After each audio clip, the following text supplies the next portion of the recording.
স্বাগত ডিবিসি নিউজের শুক্র ও শনিবারের আয়োজন প্রযত্ন বাংলাদেশে এবং পুরো আলোচনায় আপনাদের সাথে আছি আমি সুলতানা স্বর্ণা। এবং আজ আমরা আলোচনা করতে চাই নির্বাচনের আগে আস্থাহীনতার কারণে রাজনৈতিক দলগুলোর মধ্যে আমরা ক্রমশ দূরত্ব বাড়ছে তা স্পষ্ট হচ্ছে।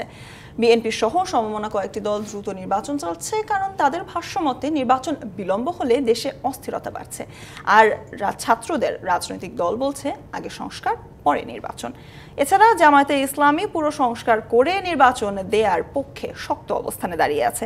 এবং এমন একটি প্রেক্ষাপটে আমরা আজ আলোচনা করতে চাই জাতীয় ঐক্যে দূরত্ব তৈরি হচ্ছে কি এমন প্রসঙ্গে। এবং এ নিয়ে আলোচনা করতে আমাদের সাথে স্টুডিওতে উপস্থিত রয়েছেন বিএনপির নেতা শেখ রবিউল আলম এবং আমাদের সাথে রয়েছেন নির্বাচন ব্যবস্থা সংস্কার কমিশনের সদস্য ডক্টর জাহিদুর রহমান। স্বাগত জানাতে চাই আপনাদের দুজনকেই। এবং আসলে নির্বাচন এবং সংস্কার দুটো জিনিসকে এখন সবাই রাজনৈতিক দলগুলোর মধ্যে আমরা স্পষ্ট কিন্তু কয়েকটি অবস্থান দেখতে পাচ্ছি। এবং 5 আগস্ট পরবর্তী সময়ে যে জাতীয় ঐক্যের ডাক আমরা শুনেছিলাম বা স্পষ্টত কয়েক মাস দেখেছিলাম, এই দুটি বিষয়ের প্রসঙ্গে কিন্তু আমরা দেখছি যে সকলে নিজেদের মত নিয়ে ভিন্ন ভিন্ন অবস্থানে দাঁড়াচ্ছেন। সেক্ষেত্রে রবিউল আলম, আপনাকে দিয়েই আসলে শুরু করতে চাই।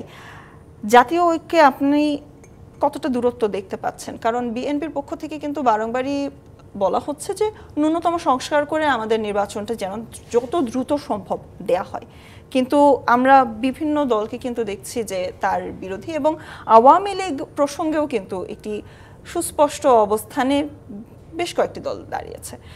সবকিছু মিলিয়ে কি জাতীয় ঐক্য থেকে আমরা অনেকটা পিছু হটে গেছি? ধন্যবাদ আপনাকে, ধন্যবাদ প্রিয় সহলোচক এবং যারা ডিবিসির সাথে এই মুহূর্তে যুক্ত আছেন। না, খুব বেশি পিছিয়ে গিয়েছি বা জাতীয় ঐক্য অসম্ভব এরকম কোনো পরিস্থিতি তৈরি হয়েছে বলে আমার কাছে মনে হয়নি। কারণ 5 তারিখের আগেই জুলাইতেই আমরা জাতীয় ঐক্য করেছিলাম যে কোনো মূল্যে ফ্যাসিবাদীকে শাসনের অবসান হতে হবে, সেটা সফল হয়েছে। হ্যাঁ, ফ্যাসিবাদী শাসনের অবসান হওয়ার পর বাংলাদেশের গণতন্ত্র, বাংলাদেশের নির্বাচন, বাংলাদেশের মানুষের অভিপ্রায়, সেইগুলিকে এক একটি রাজনৈতিক দল এক একভাবে দেখছে এবং সেটা দেখা গণতন্ত্রের জন্য সৌহার্দ্যেরই। কিন্তু জাতির বৃহত্তর স্বার্থে এখনও পর্যন্ত ঐক্য হবে না, ঐক্য থাকছে না, এভাবে ভাবার কোনো সুযোগ বা বলার কোনো সুযোগ এখনও হয়েছে বিধায় আমি মনে করছি না। বিএনপি বাংলাদেশের সর্বভূত রাজনৈতিক দল। আমরা সংস্কারে বিশ্বাস করি এবং কি সংস্কার করতে চাই সেটাও স্পষ্টভাবে জাতিকে জানিয়েছি। আমরা কোনো কাল্পনিক সংস্কারে নেই, আমরা কোনো পুঁথিগত বিদ্যার সংস্কারে নেই। বাংলাদেশের রাজনৈতিক বাস্তবতায় এবং বাংলাদেশে জনগণের বাংলাদেশ প্রতিষ্ঠা, গণতন্ত্র, ভোটাধিকার, সুশাসন, কার্যকর পার্লামেন্ট, রাজনৈতিক দলের জবাবদিহিতা কীভাবে হওয়া উচিত তার 31 দফা আমরা ইতিমধ্যে প্রকাশ করেছি। এবং আমরা মনে করি একটা গ্রহণযোগ্য নির্বাচনের আগে কিছু প্রয়োজনীয় সংস্কার আছে, সে বিষয়ে আমরা একমত। কিন্তু নির্বাচন, বিচার, সংস্কার এগুলি একটার সাথে একটা কোনো শর্ত হতে পারে না গণতন্ত্রের জন্য এবং মানুষের ভোটাধিকারের জন্য। রাষ্ট্রে অতি তাড়াতাড়ি জনগণের নির্বাচিত একটা সরকার দরকার। কারণ অনির্বাচিত সরকার রাষ্ট্রের কাঠামো ব্যবস্থাপনা করে কিন্তু জনব্যবস্থাপনা করতে পারে না। জনগণের সাথে সম্পৃক্ততা কম থাকে, তাদের কিছু সীমাবদ্ধতা থাকে, সেটা আমরা কিন্তু ইতিমধ্যে দেখতেও পাচ্ছি। যার ফলে আমরা মনে করি একটা রাজনৈতিক দল জনগণের রায়ের ভিত্তিতে ক্ষমতায় যেতে চায় বা অন্য যে কোনো রাজনৈতিক দল ক্ষমতায় যাক সেটাকে স্বাগত জানায়। এর চেয়ে উদারতার কী হতে পারে? কারণ আপনি যাই বলেন না কেন, বাংলাদেশে তো জনগণ হচ্ছে সার্বভৌম। জনগণ প্রত্যক্ষভাবে রাষ্ট্র ব্যবস্থাপনায় অংশ নেওয়ার একমাত্র পথ হচ্ছে নির্বাচন। সেটি চাও তো দোষের কিছু হতে পারে না। কিন্তু আপনি রাজনীতি করবেন, রাজনৈতিক দল করবেন, নির্বাচনে অনীহা থাকবে, নির্বাচনের সাথে শর্ত জুড়ে দেবেন। আচ্ছা, আপনার মতো করে ব্যক্তি গোষ্ঠীর কিছু অভিপ্রায়কে জাতির অভিপ্রায় হিসাবে চিহ্নিত করবেন এবং প্রতিষ্ঠিত করতে চাইবেন, সেটি কতটুকু যৌক্তিক হবে? এই জন্য আমরা বলছি যে আমাদের একটা ঐক্যমত দরকার। সে ব্যাপারে বিএনপি ইতিমধ্যে উদার, সে আহ্বানও জানাচ্ছে। আর ফ্যাসিবাদের বিরুদ্ধে ঐক্যবদ্ধভাবে যেভাবে ফ্যাসিবাদের পতন হয়েছে, এখনও যাতে ফ্যাসিবাদের দোসর, ফ্যাসিবাদরা নতুন চরিত্রে, নতুন প্রক্রিয়ায় ফিরে এসে আবার বাংলাদেশের মানুষের অধিকার হরণ করতে না পারে, সে ব্যাপারে তো ঐক্যমত এর কোনো বিকল্প নেই। ঐক্যমত থাকবে। পৃথিবীর গণতন্ত্র যেখানে আছে দ্বিমত আছে, আবার ঐক্যমতও আছে। দ্বিমত কিসে? প্রক্রিয়াগত দ্বিমত, ভাবনায় দ্বিমত। আমরা কিভাবে প্রতিষ্ঠিত করব সেক্ষেত্রে দ্বিমত থাকবে, ভাবনার ভিন্নতা থাকবে। কিন্তু জাতীয় স্বার্থে তো একমত হতেই হবে। এখন ভোটাধিকার হচ্ছে বড় ন্যায্যতা, বড় প্রাপ্তি, বড় অধিকার আর আছে নাকি একটা জাতির যেখানে গণতন্ত্র থাকে? আমরা গণতন্ত্রে বিশ্বাস করবো, আবার ভোটাধিকারের প্রতি অনীহা থাকবে, নির্বাচনের প্রতি অনীহা থাকবে, সংস্কার নামে নির্বাচন প্রলং হবে, সেটা দায়িত্বশীল রাজনৈতিক দল হিসেবে বিএনপি চায় না। যার জন্য আমরা বলছি যে আমাদের ঐক্যটা হওয়া উচিত গণতন্ত্রের স্বার্থে, দেশের স্বার্থে, এবং ধরেন জনগণের উপর আস্থা রেখে আমাদের রাজনীতি করতে হবে, জনকল্যাণের রাজনীতি, জন আকাঙ্ক্ষা ধারণ করে করতে হবে। সেটা করতে চাইলে প্রতিযোগিতা তো উন্মুক্ত। আমরা তো বলছি না যে ভাই ঠিক আছে ইউনূস সাহেবের এই কয়েকদিন সরে যাবে এরপর আমরা ক্ষমতায় যাব, বা শেখ হাসিনা পতন হয়েছে তারপর আমরা ক্ষমতায় যাব, আমরা তা বলছি না। আমরা বলছি যে আমরা বৃহত্তর রাজনৈতিক দল জনগণের ম্যান্ডেট নিয়ে ক্ষমতায় গিয়ে জনগণের জন্য আমাদের যা করণীয়, জনগণের প্রতি আমাদের যে কমিটমেন্ট, যে দায়িত্ব, সেটা আমরা পালন করতে চাই। তো সেটাই তো রাজনৈতিক দল হিসেবে আমাদের কর্তব্য এবং সেটাই ন্যায্য। সেই অবস্থানেই আমরা আছি। অবশ্যই এ পর্যায়ে আসলে আপনার একটি কথার সূত্র ধরেই জানতে চাই জাহিদুর রহমান আপনার কাছে। শেখ রবিউল আলম বলেছেন যে সংস্কারের কথা বলে নির্বাচন আসলে পেছানো হবে, এমনটা কিন্তু বিএনপির স্পষ্ট প্রথম থেকেই তারা বলছে তারা এটি চায় না। সেক্ষেত্রে নির্বাচন ব্যবস্থা সংস্কার কমিশন কিন্তু বিভিন্ন উপস্থাপন করেছেন, তাদের প্রস্তাবনা উপস্থাপন করেছেন, এবং সেই প্রস্তাবনার আমরা কয়েকটি দেখেছি সাদরে অনেকে গ্রহণ করেছেন, কয়েকটি আসলে কাজ হচ্ছে না। এই সংস্কার কমিশনের এতদিন যে কাজগুলো হলো, আসলে তাহলে বর্তমান অবস্থাটা কি নির্বাচন নিয়ে? ধন্যবাদ আপনাকে। আমরা নির্বাচনের সময়সীমা নিয়ে প্রধান উপদেষ্টার কাছ থেকে দুটো বক্তব্য শুনছি। একটা হচ্ছে এভাবে আমরা এখন সহজ করে বলি যে সংস্কারের ছোট প্যাকেজ যদি হয় তাহলে সেটা ডিসেম্বরের মধ্যে, আর যদি বড় প্যাকেজ হয় তাহলে সেটা জুনের মধ্যে। আমি একটা প্রশ্ন ইদানিং করছি, সেটা হলো বড় প্যাকেজও যদি সংস্কারের হয়, আমি মনে করি, বিশ্বাস করি ডিসেম্বরে নির্বাচন করতে কোনো সমস্যা নেই। কারণ ব্যাপারটা কি আমি একটু দর্শকদের উদ্দেশ্যে বুঝিয়ে বলি। ধরুন 166টা ইস্যুতে সবার মতামত চাওয়া হলো 5টা কমিশনে, ধরে নিলাম সবাই 166টায় রাজি হলো, তো সরকারের কাজ কি হবে তখন? কাজ হচ্ছে যে জিনিসগুলোতে আইন সংস্কার করতে হবে, সেই আইনগুলো, এখন তো সংসদ নেই, অধ্যাদেশ দেবেন, সেগুলো ছোট্ট ছোট এডিট। ধরুন আমরা আরপিও বলে যে আইনটা আছে, গণপ্রতিনিধিত্ব আদেশ, যেটার মাধ্যমে সংসদ নির্বাচন হয়, সেটা বেশ কিছু সংশোধন প্রস্তাব করেছি। কোন আর্টিকেলের কোন জায়গায় কোন শব্দ পাল্টাবে, কোন ধারা পাল্টাবে, আমরা ওই বাক্যগুলো লিখেও দিয়েছি। যদি সবাই একমত হয়, ওটা একদিন বসে একজন অপারেটর এটাকে এডিট করে দিয়ে দিতে পারে, তারপর একদিন আমাদের উপদেষ্টা পরিষদ বসে এটা পাশ করে দিতে পারে। আর সংবিধানের সংশোধনী যেটা, সেটা যদি সবাই একমত হয় যে আমরা ঠিক আছে গণপরিষদ করব, এটাই যদি রাজি হয়, অথবা না আমরা সংসদ স্বাভাবিকভাবে হবে সেখানে করব, যেভাবেই করুক, ওটা তো সংসদ নির্বাচনের পরের কথা। সো বাকি কাজগুলো করতে আসলে সময় খুব বেশি লাগবে বলে মনে হয় না। কিন্তু একটা কথা তো ফ্যাক্ট, রাজনীতিতে এখন ঘটনা যেটা হয়েছে, সংস্কার বলি বা আওয়ামী লীগের বিচার বলি, বিশেষ করে নতুন যে পার্টি এনসিপি আওয়ামী লীগের বিচারের আলাপটাও আনছেন, তবে গতকাল আমি তাদেরকে একটু ভিন্নভাবে কথা বলতে শুনেছি, আমি সেই জায়গায় আসবো। তো তারা এগুলোর মূল জায়গাটা আসলে তারা নির্বাচনের জন্য একটু বেশি সময় চান, এটা স্বাভাবিক। মানে বিএনপির কথা আমি এভাবে বলি, শেখ হাসিনা পালানোর পরদিন যদি আপনি নির্বাচন দিতেন, 6 আগস্ট কালকে নির্বাচন, বিএনপির প্রার্থী দিয়ে নির্বাচন করা মানে প্রবলেম। এবং বিএনপির উল্টো একটা প্রবলেম আছে অনেক দলের চাইতে। বিএনপির প্রবলেম হচ্ছে আমি কাকে দিয়ে কাকে দেব না, মানে এক এক সিটে 8-10 জন 12 জন স্ট্রং ক্যান্ডিডেটস আছে। আবার যে নতুন দলটা তৈরি হয়েছে বা আগেরও পুরনো দল, কিন্তু তার শক্তি আর একটু বাড়ানোর চেষ্টা, জামায়াতের কথা বলছি, তারা জোট করার চেষ্টা করছেন, এনসিপির তো মাত্রই তৈরি হলো, সো তারা কিছু বেশি সময় চাইতে পারেন। সুতরাং এই যে ডিবেটগুলো সংস্কার বা বিভিন্ন নামে নির্বাচনকে আগানো পেছানোর, এটার মধ্যেও সমস্যার কিছু নাই। কিন্তু এখন বর্তমান প্রেক্ষাপটের সংকটটা কোন জায়গায়, আমি এটাকে বিপদ দেখছি। ঐক্যমত্য আসলে কোন জায়গায় লাগবে সেই জায়গায় আসি। একটু আগে না পরে এই ডিবেট হোক, আওয়ামী লীগ থাকবে কি থাকবে না ডিবেট হোক, সংস্কার কতটুকু হবে কি হবে না সেই ডিবেট হোক, বিচারের কোন পর্যায় পর্যন্ত যেতে হবে হোক, কিন্তু এগুলো সুযোগ নিয়ে একটা গোষ্ঠী নির্বাচন পেছাতে চায়। It's very clear. এই রকম যেই গোষ্ঠী মানে এটা পেছাতে চায়, দেশে একটা কেওস তৈরি করা, একটা এনার্কি তৈরি করা, এবং সাম্প্রতিক সময় আমরা দেখেছি সেনাপ্রধানকে নিয়ে এই ধরনের একটা চেষ্টাও আছে। সব কিছু করে যদি নির্বাচনকে পিছিয়ে ক্ষমতাটাকে কোনো না কোনোভাবে কবজা করে ফেলা যাবে, এটা আমরা করতে দেব না। এই বেসিক ঐক্যমত্য যদি না হয়, এই দেশ কিন্তু আবার ধ্বংসের দিকে যাবে। সো ওই ঐক্যমত্যটা রাখা, নির্বাচনের জন্য এটা ডিসেম্বরে না অক্টোবরে না ফেব্রুয়ারিতে না মার্চে এই আলোচনা বা ডিবেট হতেই পারে। ইভেন আমি ব্যক্তিগতভাবে মনে করি এনসিপি যদি মনে করে আরও 2-3 মাস সময় হলে তাদের ভালো হবে, আমি ফ্র্যাঙ্কলি বলছি সরকার লাগবে না, তারা যদি বিএনপির সাথে গিয়ে বসেন, কথা বলেন যে এই ব্যাপার, আমার মনে হয় না এই আলোচনার মাধ্যমে আমরা এগুলো সমাধান করতে পারবো না। আমরা পারবো, কিন্তু ওই সংকটটা আমরা যাতে কোনোভাবে না ঢুকি। দেশে একটা অ্যানার্কির পরিস্থিতি তৈরি করে নির্বাচনটা, কারণ নির্বাচন যদি ঠিকঠাক মতো না হয়, 1/11 ফর্মে হোক, সরাসরি take over, military take over হোক, অথবা সকল বিপ্লবী সরকারের নামে কিছু মানুষ আসলে ক্ষমতা গ্র্যাব করার একটা চেষ্টা করছেন।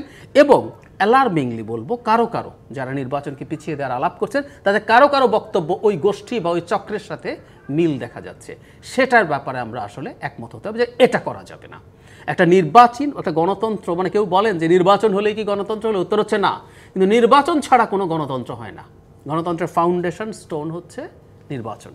কেউ যদি মনে করেন যে না আমি অন্য কোনো সিস্টেমে ট্রাই করব, আমি প্রায় বলি, একসময় আওয়ামী লীগের সাথে যখন টকশো করতাম তখন বলতাম এক দলীয় রাষ্ট্রেরও তো সাফল্যের উদাহরণ আছে না? চায়না সাকসেসফুল হয়েছে, আমাদের পরে স্বাধীন হয়ে ভিয়েতনাম তো 20 বছর যুদ্ধ করেছে ফ্রান্স এবং আমেরিকার সাথে বিরুদ্ধে, ধ্বংসপ্রাপ্ত একটা দেশ আমাদের চেয়ে ভালো আছে না? সো আপনি একদলীয় শাসন করতে পারেন, কিন্তু আপনি যদি গণতন্ত্রের কথা বলেন, নির্বাচনকে বাইপাস করে কোনো আলাপ আসলে হতে পারে না। এরপর এটাকে ভিত্তি ধরে বাকি আলাপ আমরা তর্ক বিতর্ক করতে আমরা ঠিক দিকে যাব। এটা হচ্ছে বেসিক কথা। অবশ্যই। তবে সেক্ষেত্রে আজ আলী রিয়াজ একটি কথা বলেছেন যে আলোচনার মাধ্যমে আসলে যত দ্রুত সম্ভব জাতীয় ঐক্যমত তৈরি করা সম্ভব। কিন্তু আমরা বিভিন্ন দলগুলোর কথা বারংবারই কিন্তু আওয়ামী লীগের প্রসঙ্গ চলে আসছিল কথার প্রসঙ্গেই, এবং তাদের বিচার নিয়ে কিন্তু আমরা দেখছি যে বিভিন্ন দলেরও কিন্তু ভিন্ন মত রয়েছে। সংস্কার নিয়ে যেমন ভিন্ন মত, আওয়ামী লীগের বিচার নিয়েও ভিন্ন মত। এক্ষেত্রে আবারও জাহিদুর রহমান আপনার কাছে এই প্রশ্নটা রাখতে চাই যে তাদের পক্ষে আসলে নির্বাচন করা সম্ভব কিনা বা কতটা আসলে সম্ভব? আচ্ছা, একটা জিনিস আমি মনে হয় আমার দলের নামে যদি কেউ, আমার অবজারভেশন হচ্ছে আওয়ামী লীগের লোকজনের বিচার করা নিয়ে কারো কোনো মত নাই, নোবডি।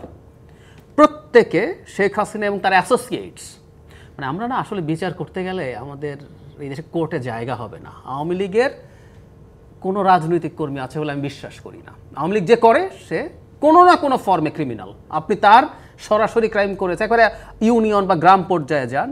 সো বিচার নিয়ে কারো কোনো দ্বিমত নেই, ব্যক্তির বিচার। আমাদের আসলে এখন বিভেদ তৈরি হয়েছে যে জায়গায়, যেটা নিয়ে গত 2 দিন ভীষণ তর্ক বিতর্ক চলছে।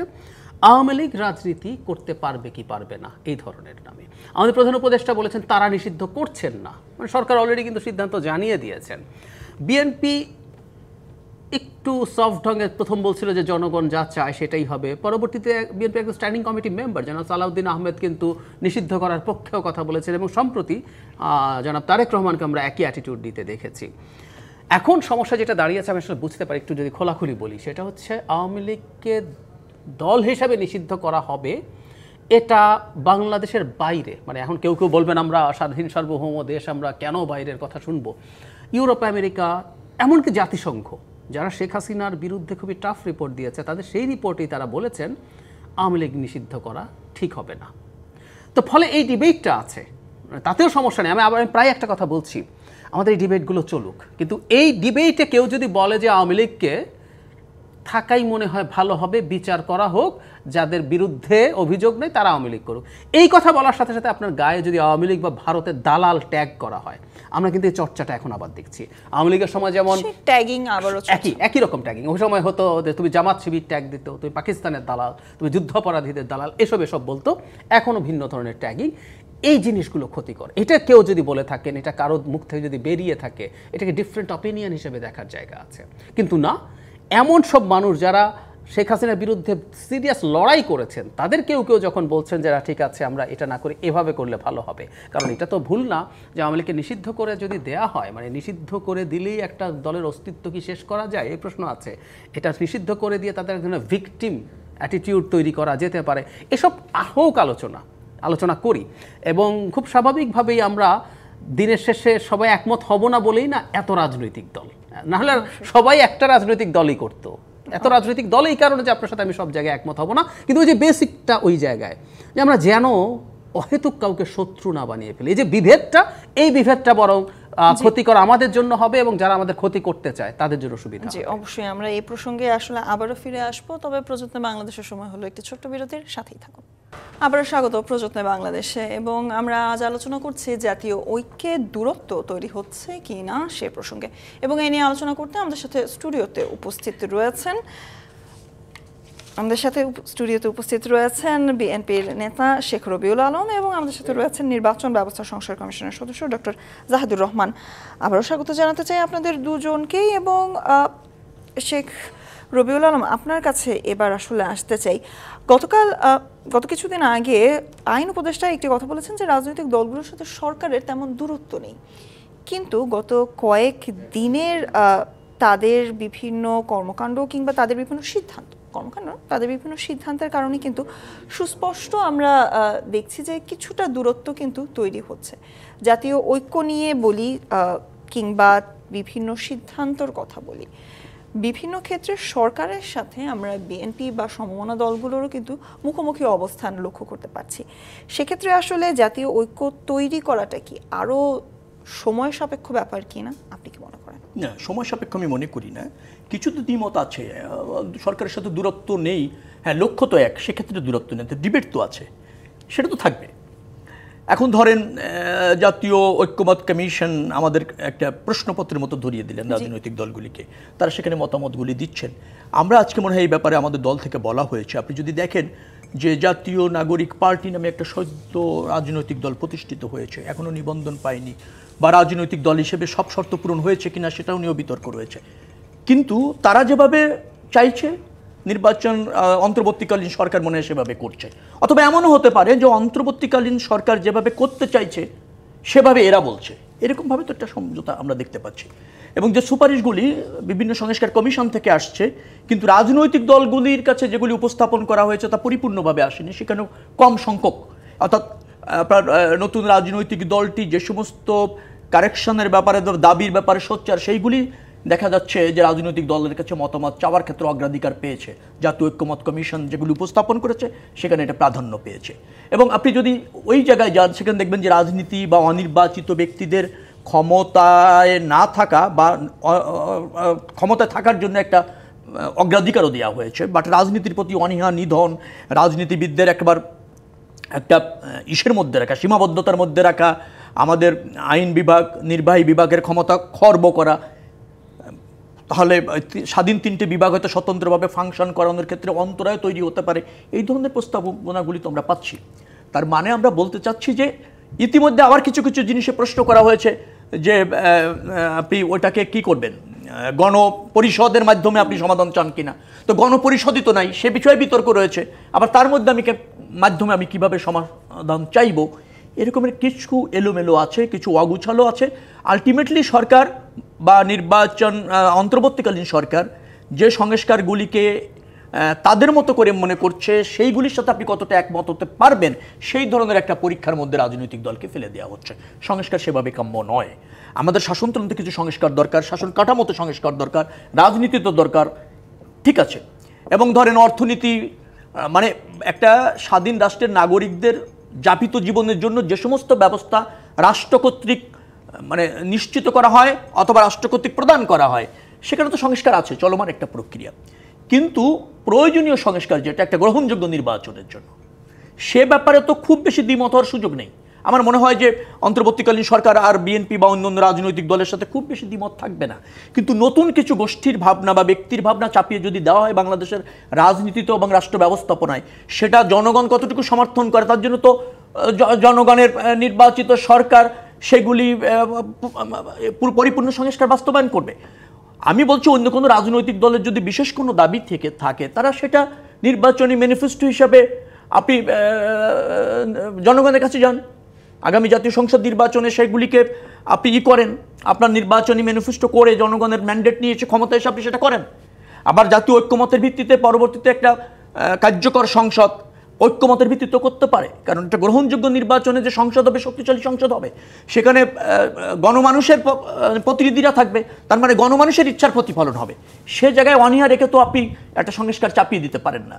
সেই জায়গা থেকে আমরা বলছি যে সংস্কারের নামে কিছু কিছু দাবি আছে, সেটাকে নির্বাচনে প্রলং করার একটা অজুহাত হতে পারে, আবার জাতীয় ঐক্যের ক্ষেত্রে বাধা হতে পারে।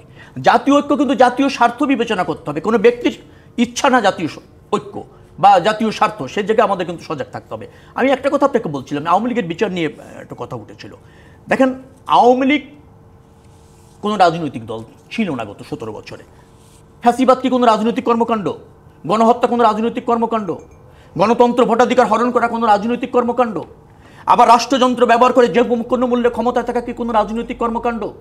ভিন্ন মত ভিন্ন দলকে রাজপথে সংগঠন থেকে, আওয়ামী লীগের সংগঠনের সব শ্রেণীর নেতা কর্মীরা দেশীয় অস্ত্র, আগ্নেয় অস্ত্র নিয়ে প্রকাশ্যে দিবালোকে অ্যাসল্ট করে হত্যা করবে, এটা রাজনৈতিক কর্মকাণ্ড? নিশ্চয়ই না।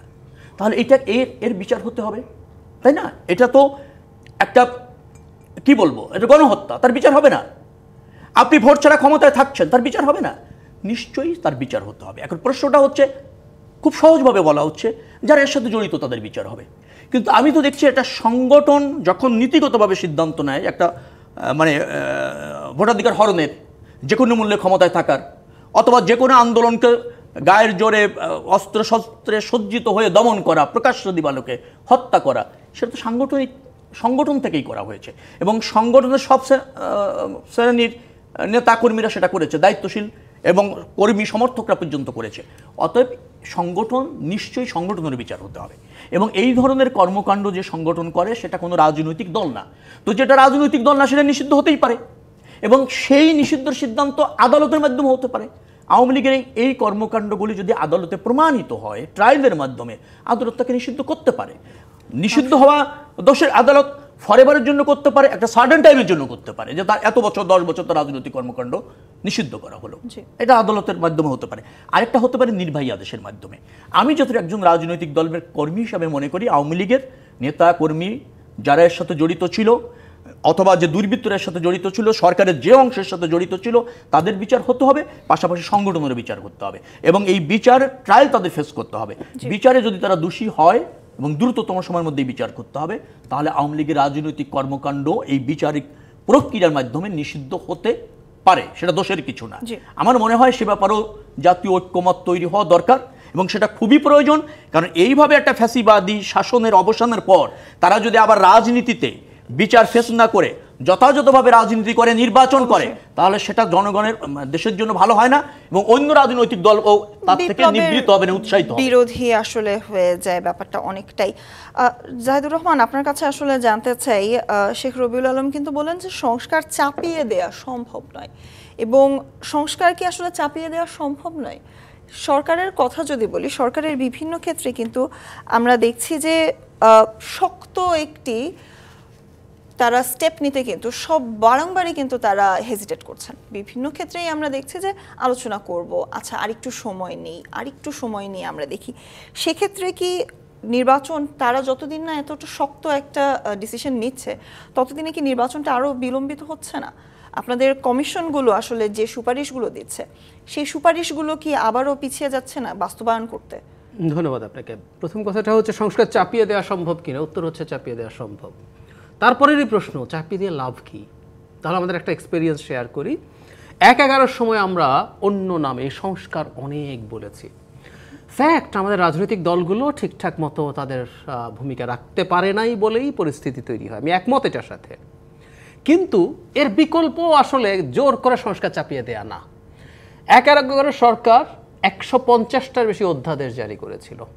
এর মধ্যে পরে আওয়ামী লীগ সরকার 8 সালের পরে এসে মোটা দাগে 50টার মতো তারা আইনে পরিণত করেছে। মানে এখন অধ্যাদেশ দিয়ে আপনি কাজ করতে পারেন, কিন্তু পরবর্তী পার্লামেন্টে এটাকে আইন হিসেবে পাস না করলে এটি ইনভ্যালিড হয়ে যাবে।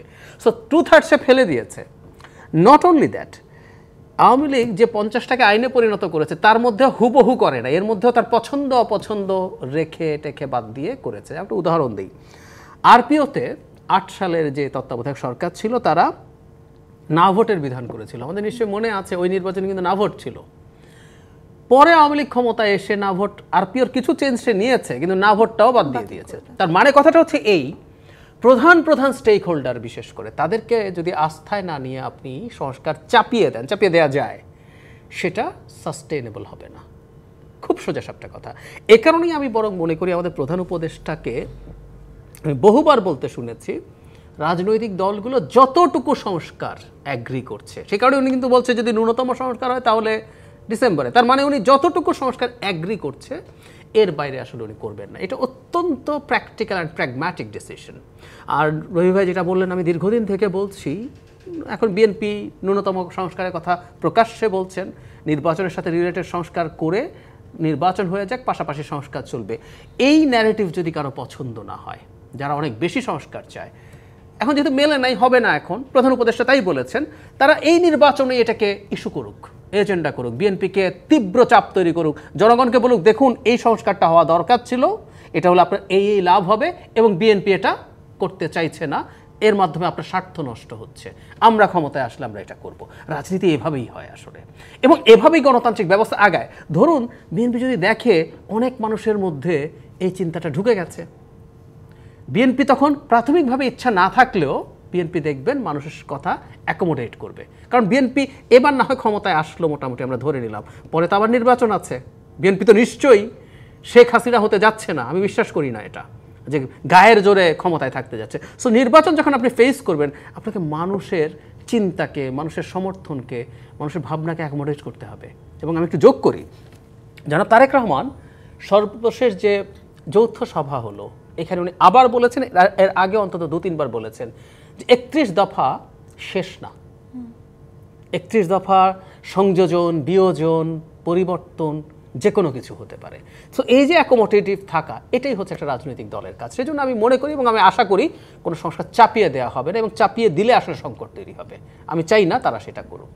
অবশ্যই এই প্রসঙ্গে আবারও আমরা ফিরে আসবো, তবে প্রযত্ন বাংলাদেশের সময় হলো আরেকটি বিরতির, সাথেই থাকুন। আবারও স্বাগত জানাচ্ছি প্রযত্নে বাংলাদেশে, এবং আজ আমরা আলোচনা করছি জাতীয় ঐক্যের দূরত্ব তৈরি হয়েছে কি না সে প্রসঙ্গে, এবং এই নিয়ে আলোচনা করতে আমাদের সাথে স্টুডিওতে রয়েছেন বিএনপির নেতা শেখ রবিউল আলম, এবং আমাদের সাথে রয়েছে নির্বাচন ব্যবস্থা সংস্কার কমিশনের সদস্য ডক্টর জাহিদুর রহমান।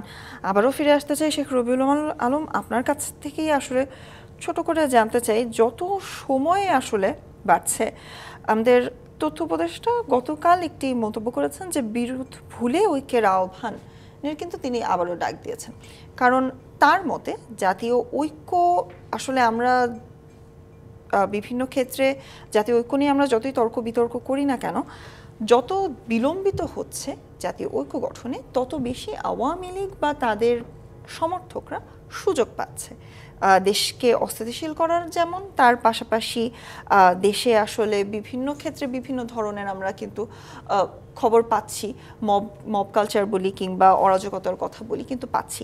সেক্ষেত্রে আসলে আপনি এটি মনে করেন কিনা যে জাতীয় ঐক্য যত বিলম্বিত হচ্ছে, আওয়ামী লীগ তত বেশি সময় পাচ্ছে কিনা দেশকে অস্থিতিশীল করার?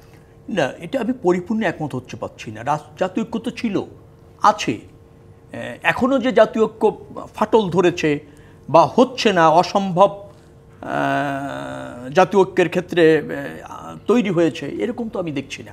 হ্যাঁ, ফ্যাসিবাদী যারা আছে, পরাজিত শক্তি, ফ্যাসিবাদের দোসর, সুবিধাভোগী, আঞ্চলিক রাজনীতিতে, আন্তর্জাতিক রাজনীতিতে এবং আমাদের দেশের আভ্যন্তরীণ রাজনীতিতে সক্রিয় আছে, সব জায়গায় তাদের লোক আছে। তারা তো চাইবে একটা অস্থিতিশীল পরিবেশ তৈরি করে, অনাকাঙ্ক্ষিত পরিস্থিতি সৃষ্টি করে, এবং রাজনৈতিক যে শক্তিগুলি আছে, তারপর নতুন করে যে রাজনৈতিক দল আসছে, তাদের মধ্যে একটা বিভাজন তৈরি হোক, এটা চাইবে।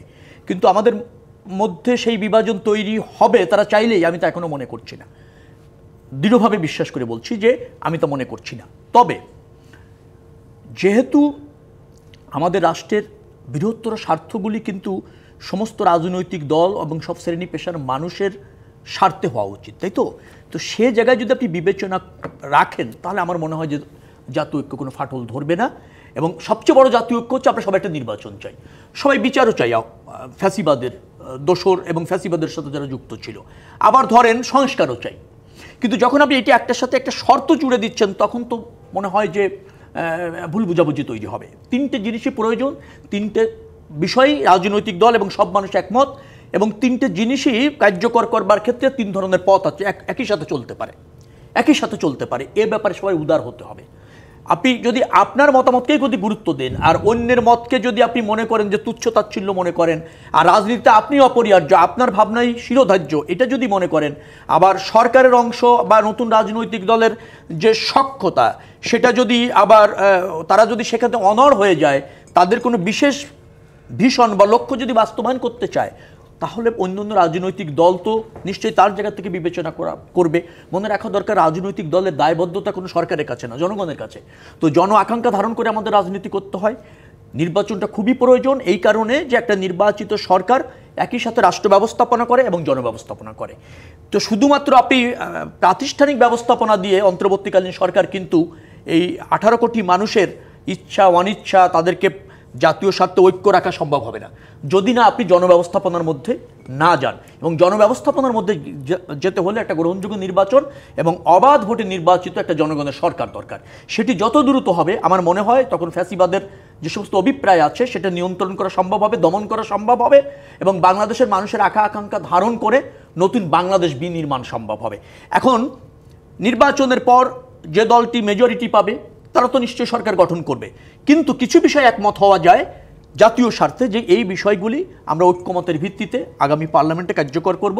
সেক্ষেত্রে মানে সবার সহযোগিতা থাকবে, কোনো শক্তি বা কোনো রাজনৈতিক দল ক্ষমতায় গিয়ে এর বাইরে যেতে পারবে না।